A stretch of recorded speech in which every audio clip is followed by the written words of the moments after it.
Y quiero aprovechar estos últimos días antes de que comience la parte decisiva de la temporada para los clubes, para hablar de esos temas que dije que iba a hablar, y uno de ellos es sin duda la ley Bosman de la que no me canso de hablar en algunos vídeos, porque fue muy importante para el fútbol, la verdad. Recuerdo con la ilusión que la cogí en aquel momento. Yo tenía 13 años y abría totalmente el fútbol de una manera espectacular. La ley Bosman se llevó a cabo, entró en vigor más bien en el año 1996, es decir, en la temporada 96-97 ya se empezó a ejecutar, pero hasta entonces existían otras reglas. Unas reglas que, como muchos sabréis, pues llevaban a los equipos a tener solo 4 extranjeros en la plantilla. 4 extranjeros. Pero por extranjeros hay que entender que no solo eran futbolistas no europeos, sino futbolistas no españoles. Es decir, en España, por ejemplo, en el Barça o el Madrid, cualquier futbolista que no fuera español estaba considerado extranjero. Un francés, un italiano, un inglés, de cualquier país que no fuera España era extranjero. ¿Qué suponía esto? Pues suponía que solo pudiera haber 4 futbolistas no españoles dentro de toda la plantilla. 4 futbolistas no españoles dentro de toda la plantilla. Y esto no pasaba solamente en el fútbol español.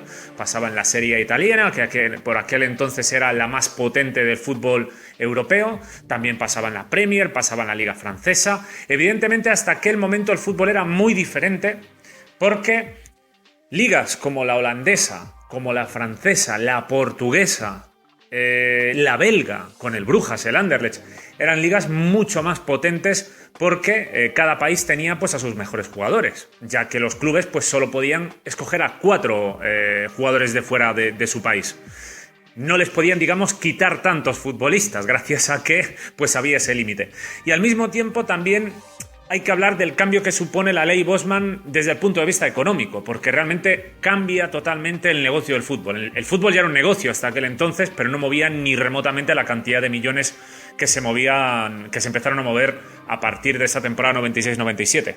También, por supuesto, la Liga Argentina, la Liga Brasileña, el fútbol brasileño y argentino era muchísimo más potente y poderoso, porque tenía a la mayor parte de sus futbolistas poderosos, ¿no? Al no poder meter tantos extranjeros en los equipos, pues los equipos de España, Italia, etcétera, pues no fichaban a tantos argentinos, a tantos brasileños. Antes de entrar a considerar el cambio que para mí supuso la entrada a la ley Bosman en ese verano de 1996, lo que quiero destacar o el enfoque que quiero darle a este tema es cómo podría haber sido el fútbol de haber existido antes. Jugadores como Dennis Bergkamp, jugadores como George Weah, futbolistas como Bebeto, futbolistas, en fin, un montón de jugadores impresionantes, Roberto Baggio, tantísimos otros futbolistas de primer nivel podrían haber ido a otras ligas, podrían haber cambiado mucho las cosas, podrían haber tenido mucho más reconocimiento. Por ejemplo, a George Weah, que terminó fichando por el Milan, llegó muy tarde realmente a un club como el Milan a tener, digamos, la oportunidad de jugar en un equipo todavía más poderoso. El Paris Saint-Germain lo era, estuvo también en el Mónaco. Pero la realidad es que tardaban mucho en llegar fichajes como esos a los grandes clubes, y al final, pues digamos que futbolistas que eran increíbles no tenían tanto reconocimiento. Ginola, por ejemplo, también los comentábamos estos días, ¿no? Hablaba de Ginola en el caso de los fichajes de Cruyff, Zidane, Giggs, etcétera. Pues Ginola también era un futbolista espectacular que estuvo muchos años en el Paris Saint-Germain y que terminó saliendo a la Premier ya pues cerca de los 30 años. Lo mismo, como decía, George Weah. Y así con un montón de futbolistas que, digamos, que eran muy diferentes en ese sentido del fútbol. Romario, por ejemplo, llegó al Barça también bastante mayor. A pesar de lo que pudiera parecer, Romario ya cuando llegó al Barça pues ya tenía 27, 28 años, y su real explosión en ese sentido fue cuando llegó al Barça. Hoy, con 20, 21 años, ya hay un montón de futbolistas destacando, siendo figuras mundiales, y es todo en buena medida por esto, porque un futbolista que destaque hoy en Brasil, en Argentina, en cualquier liga, ya los grandes ya se lo pueden llevar y lo pueden fichar, porque tienen espacio de sobra en sus plantillas para poder hacerlo. Este aumento de las estrellas en los equipos precisamente es por lo que se llevó a cabo, ¿no? Y también por potenciar el fútbol, que efectivamente fue potenciado hasta los niveles que vemos hoy. Antes, para poner un ejemplo muy sencillo, Los fichajes más caros eran de 1.000 millones de pesetas, 6 millones de euros, hasta la temporada 96-97, que se hace el fichaje más caro de la historia, que es el de Ronaldo por el Barça, por 2.500 millones de pesetas, es decir, unos 15 millones de euros. En aquel momento era una auténtica salvajada, o sea, nadie esperaba eso ni por asomo. Luego ya se empezó a reventar el mercado, con diferentes fichajes como el de Alan Shearer, que subió la cantidad a 3.000 millones de pesetas, y así progresivamente hasta el fichaje más caro de todos los tiempos, que es el de Neymar, con 222 millones de euros el pasado verano. Es decir, cerca de 40.000 millones de pesetas, que es la cantidad que se está manejando hoy día. Fijaos cómo subió, y por supuesto, qué decir los salarios. Los salarios subieron una auténtica barbaridad para los futbolistas. Ya por entonces pues cobraban cantidades importantes. Por ejemplo, Michael Laudrup pedía por renovar por el Barça 400, 500 millones de pesetas, y en aquel momento parecía algo, bueno, o sea, absolutamente desproporcionado, porque la mayoría pedían pues 100, 200, 300 millones de pesetas como mucho, y hoy día, sin embargo, vemos pues contratos de 20, 30 millones de euros, es decir, 5.000 millones de pesetas, o sea, se ha multiplicado por más de 10. Todo esto se ha provocado por el boom del fútbol, ¿no? También la aparición, por supuesto, de Internet.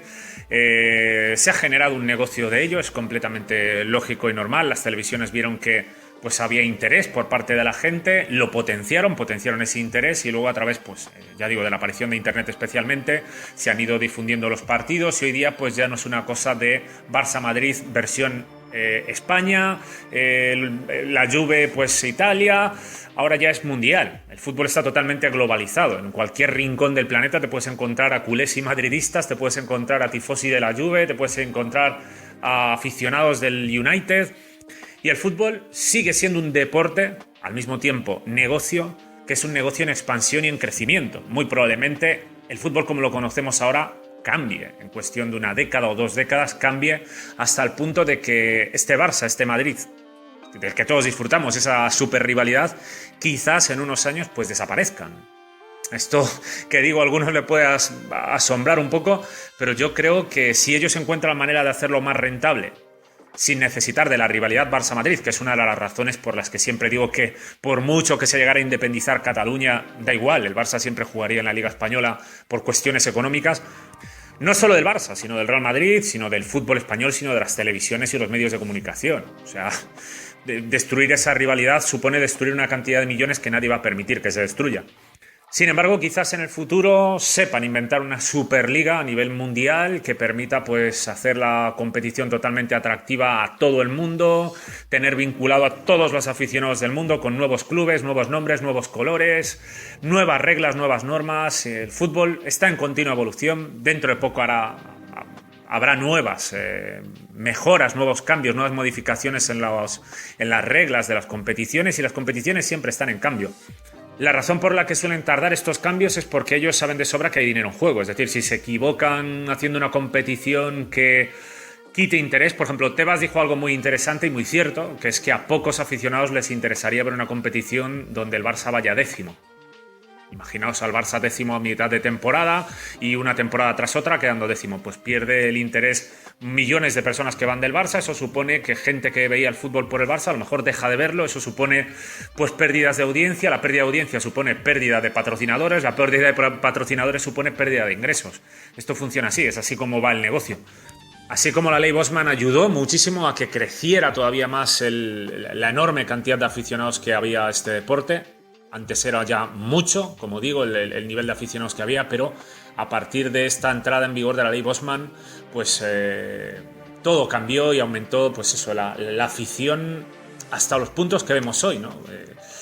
Que es difícil conocerla en datos, pero basta ver, por ejemplo, en redes sociales la cantidad de gente que sigue al Barça, al Real Madrid, a Messi, a Cristiano Ronaldo. Gente de todos los rincones del mundo, desde China, Japón, hasta Chile, Ecuador, Estados Unidos, países que antes, pues ya digo, antes de la ley Bosman, pues difícilmente seguían el fútbol español, ¿no? Sucede un poco como la NBA. La NBA antes tampoco era excesivamente seguida. Sí que en España, por ejemplo, había gente que conocía la NBA, pero, por ejemplo, no tenías la oportunidad tampoco de ver la NBA. Se echaba en algunos canales abiertos, si no me equivoco, cuando solo había 3 canales en España, la primera, la segunda y las autonómicas, si no me equivoco ahora mismo. Juraría que en la 2 echaban la NBA un partido a la semana o algo así, pero ya luego pues empezó a entrar en canales de pago, unas cosas y otras, y bueno, a través de internet pues evidentemente ha sido más fácil seguir la NBA, seguir muchísimas cosas. Si fue beneficioso o no, quitándonos ya de la parte económica y centrándonos en la parte deportiva y del espectáculo, pues bueno, la verdad que debo decir que en parte toda aquella ilusión, ¿no?, que tenía cuando era pequeño de ¡buah! Va a jugar aquí todas estas estrellas tan increíbles en el mismo equipo, pues la verdad que en parte no es tan bueno, porque sí que antes había como más maestría desde el punto de vista de la dirección deportiva. Por ejemplo, lo que comentaba estos días de que Cruyff mandaba en los fichajes antes, no era solo que fueras un buen entrenador en lo táctico, sino aparte que tuvieras ojo con los fichajes.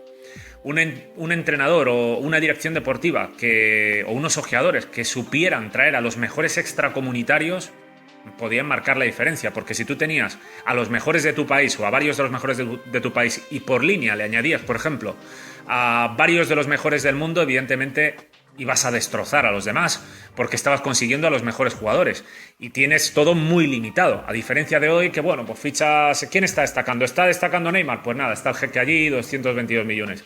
El Manchester City, ¿quién está destacando? Pues tal.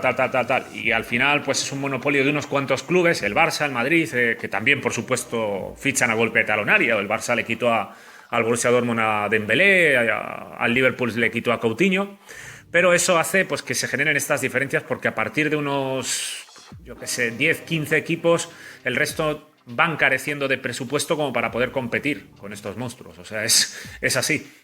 Digamos que hoy el dinero tiene más relevancia de la que tenía antes.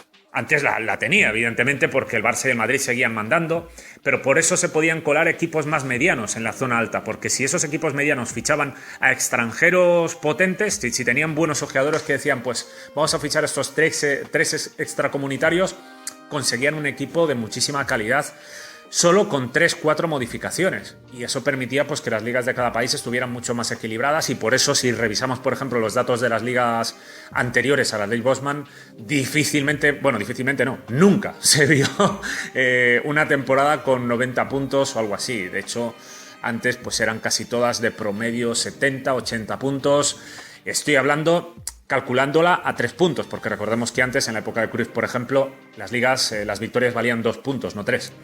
Por eso las ligas a lo mejor acababan con 50 puntos, el que las ganaba, 50, 60 puntos, pero cambiándola a 3 puntos sería pues eso, 70, 75, porque era mucho más complicado. El Barça, ¿quién no recuerda de los más veteranos de aquí? Seguro que se acordarán de aquel Zaragoza 6, Barça 3.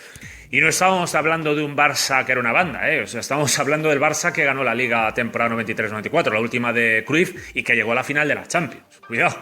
O sea, y le metió 6 el Zaragoza, y bien metidos, O sea, no estamos hablando de, fue un despiste de un día. No. Es que antes había muchísimo más nivel. Estaba Pardeza, estaba Poyet, futbolistas de primer nivel. Digamos que eran equipos muy competidos todos. Muy competidos, era mucho más igualado.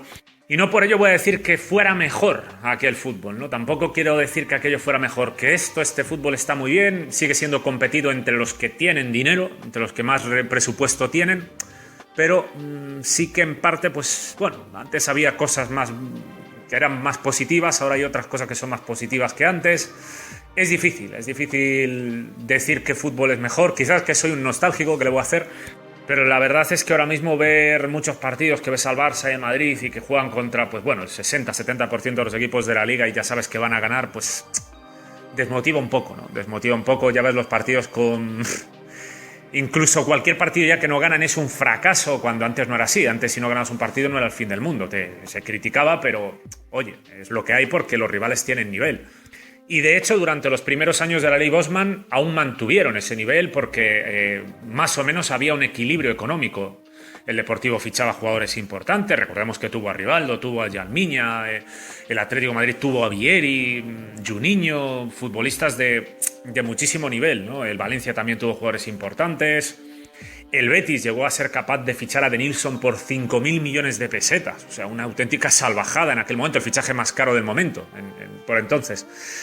Pero poco a poco se fue deshaciendo, ya que el Barça y el Real Madrid tenían mayor masa social, más gente detrás, más audiencia. Eso provoca pues que tengan Mejores contratos de las televisiones, mejores contratos con Nike, con Adidas, mejores contratos de publicidad, más dinero, más ingresos y evidentemente año tras año se va haciendo una brecha, una diferencia, que es lo que hace pues que se esté creando una especie de clubes selectos, ¿no?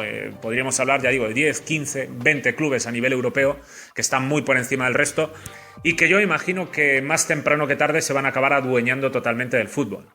No digo que sea malo, de hecho ya sabéis mi opinión sobre una Superliga, yo es lo que quiero, a mí me gustaría ver una Superliga por justicia deportiva, pero al mismo tiempo sí que da un poco de pena, ¿no? Como nostálgico que puedo ser, da un poco de pena pues por cómo era el fútbol antes y lo rápido que ha cambiado todo. Finalizar diciendo sobre lo que comentaba antes al principio de Bergkamp, Weah y todos estos futbolistas, Maradona. Maradona jugó en el Napoli precisamente gracias a la inexistencia de la ley Bosman. Si hubiera existido la ley Bosman en aquel momento, posiblemente cualquier grande hubiera tenido espacio, hubiera tenido plaza de extracomunitario para que Maradona pudiera haber jugado con ellos. El fútbol podría haber sido muy diferente si hubiera existido la ley Bosman antes, pero desde luego seguro que en Napoli, seguro que todos los aficionados del fútbol pues están agradecidos a que esa ley Bosman no existiera ahí, porque lo que hizo Maradona con el Napoli pues fue absolutamente maravilloso. En fin, nada más, aquí lo dejo, por supuesto nos vemos en próximos vídeos. Un saludo.